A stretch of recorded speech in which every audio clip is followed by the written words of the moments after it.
27 juillet. Une sagesse pour aujourd'hui. Rassasié ou affamé. Celui qui est rassasié foule aux pieds le rayon de miel, mais celui qui est affamé trouve doux tout ce qui est amer.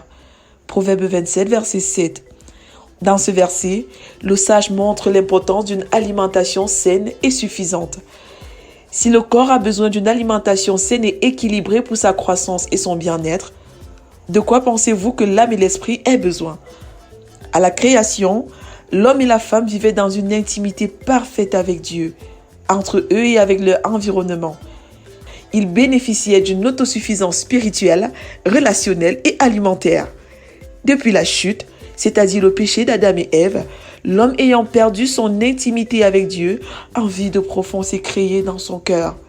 Dès lors, au lieu de vivre dans l'abondance originelle comme Dieu l'a voulu, l'homme va devenir expert dans la recherche des mécanismes de survie à cause du péché. Ni les diplômes, ni le travail, ni l'or, ni l'argent, ni une alimentation saine et équilibrée, ni les possessions de ce monde, ni le mariage, ni les enfants, ni même une quelconque vie religieuse ne pourront jamais combler ce vide que le péché a laissé dans les cœurs. Dieu répand ses bénédictions sur qui il veut, quand il veut et comme il le fait sur les bons et les méchants, avec le soleil et la pluie. Si donc quelqu'un possède toutes ces choses et oublie son véritable problème, c'est-à-dire celui du péché, alors il ne connaîtra jamais qui il est et pourquoi il est né, et il finira privé éternellement de son Créateur.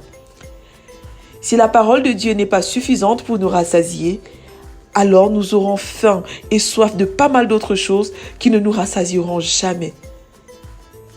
Une des causes immédiates du mépris, de la négligence et de la paresse en ce qui concerne la parole de Dieu, c'est l'ignorance quant à son véritable goût. Une des conséquences immédiates du mépris, de la négligence et de la paresse en ce qui concerne la parole de Dieu, c'est le fait de trouver d'où toute autre chose. Si nous ne nous passionnons pas pour la parole de Dieu, nous nous passionnerons pour toute autre chose.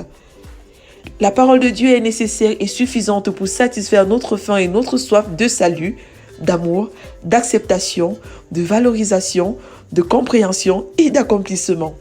Jésus dit, « Moi, je suis le pain vivant descendu du ciel. Si quelqu'un mange de ce pain, il vivra éternellement. Et le pain que je donnerai, c'est ma chair pour la vie du monde. » Jean 6, verset 51. Jésus utilise l'image du pain pour montrer aux Juifs qu'il est la réalité du pain que préfigurait la manne dans le désert, cela afin de les amener à la repentance et à la foi en lui. Vérité.